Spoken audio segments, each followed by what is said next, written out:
Hey guys, it's Mr. Beagle the Vet, and I'm coming at you with a new series on my channel. A series that nobody freaking asked for. But I'm going to be cooking up some food. And the first meal I'm going to cook on this channel are some lamb shish kebabs. I happen to have picked up this recipe from my time working at a Mediterranean restaurant for a little bit after being separated from the army. But here are the ingredients you're going to need besides lamb. That's the secret and main ingredient, Biber saucisse. Without it, you don't really have the product that you need to give it that authenticity. But you're going to need that salt, paprika, curry, cumin, minced garlic, black pepper, yogurt, and olive oil. And sometimes there's a convenience of buying fast food because it's convenient. But really, getting the lamb shish kebab plate at the restaurant was like paying $18 to close to $20. But if you make it yourself, it comes out a lot cheaper because you can make this yourself so many times. Right here, I got 7 pounds of lamb, and it's pasture-raised lamb, so it's the good stuff. It's not the cheap lamb. They fed it, unfortunately, corn and soy. No, this is good lamb. This is the good lamb. He woke up every morning happy, healthy, because he was eating grass nonstop all day, every day. So, yeah. But what I wanted to talk to you guys about is making food at home really saves your money, and it saves your health. I don't know if you guys saw those videos of the Big Arch dude and the Campbell's chicken noodle soup guys. They're clearly disgusted by their product. They're saying they wouldn't eat it. One dude is like acting like he's eating poison, and the other dude is saying, "Oh, I wouldn't eat that soup. It's for poor people." And look, I'm going to show you an example of how you literally get ripped off by these fast food restaurants. So I went out to a Panera here, and it's like one of the healthiest options you can get is fast food. But look, I'm about to show you the size of the Dubai chocolate cookie I got. And look how tiny it is for $2.99 before taxes. That's how much I'm getting. That tiny cookie. When I could have just went on YouTube or Googled it or something and figured out how to make it myself, and I wouldn't have spent nearly as much on something small. It probably would have been a lot bigger, and it would have been a lot healthier. Because there's no mentioning what kind of preservatives are on there. It's not like the FDA has our back and looks out for us. They're in the business of making money. Everybody's in the business of making money, but nobody's in the business of taking care of you. And here's the breakfast sandwich I got. Is a Chipotle chicken avocado egg sandwich. I had a folded egg. There was barely any chicken on it. It mainly tasted of avocado. Barely felt the Chipotle sauce. So, these restaurants, they're like undercutting their customers by a huge amount. At least these major restaurant chains. Like I said, are they really looking out for you, or are they looking out for their dollars? That's what you got to ask yourself. Yes, there's a convenience to ordering fast food. You don't have to make it yourself. You don't have to worry about dishes afterwards, and it's a pleasant experience. I guess sometimes, even though everybody's angry at McDonald's because they take so long and it's like a 15 to half an hour wait for just 10-piece nuggets, whatever the case may be. But hey, there's benefits to cooking at home. You know what you're putting in your food. You can perfect it, and then you're saving yourself money. You're saving yourself the trips to the hospital, man. You're saving yourself from stepping on that scale and seeing a weight that you don't want to see. But anyways, let's go into the lamb. Here I am. I'm going to take off the silver skin.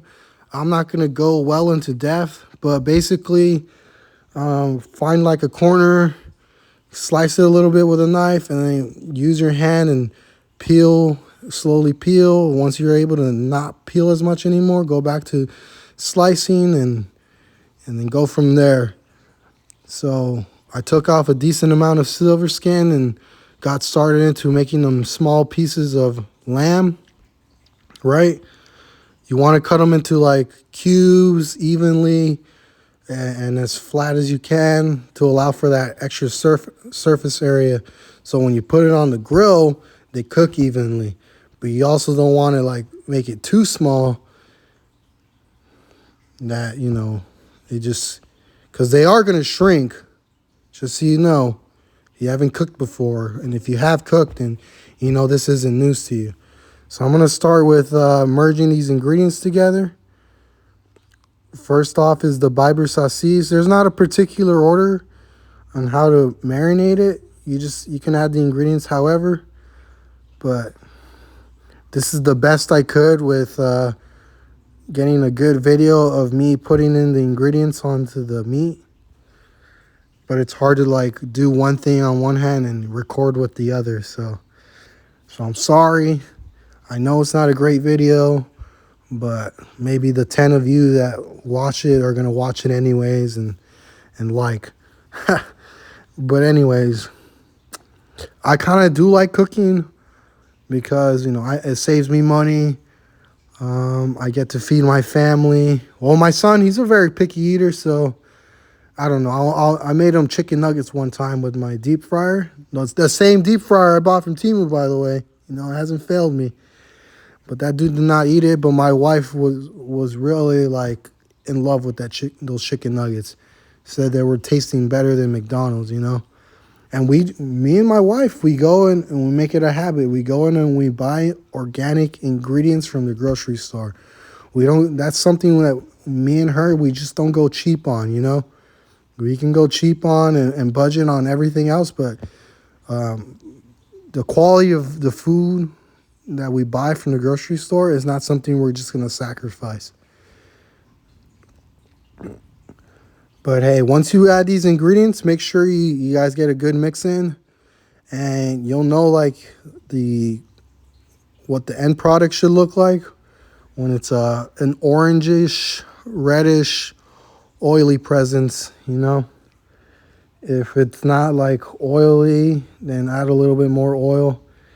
The sausage does kind of take over a little bit, and then the cumin and the curry, they have like a distinct smell, so you'll be mainly smelling that as well. But yeah.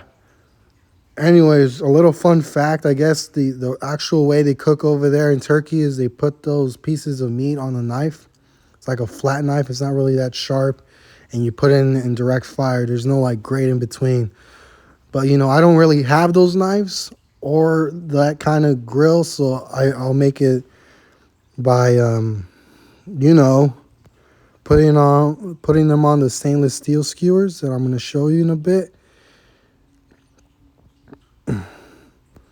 And then cooking with the grate like that. So that's how it's supposed to look once everything's all good mixed together.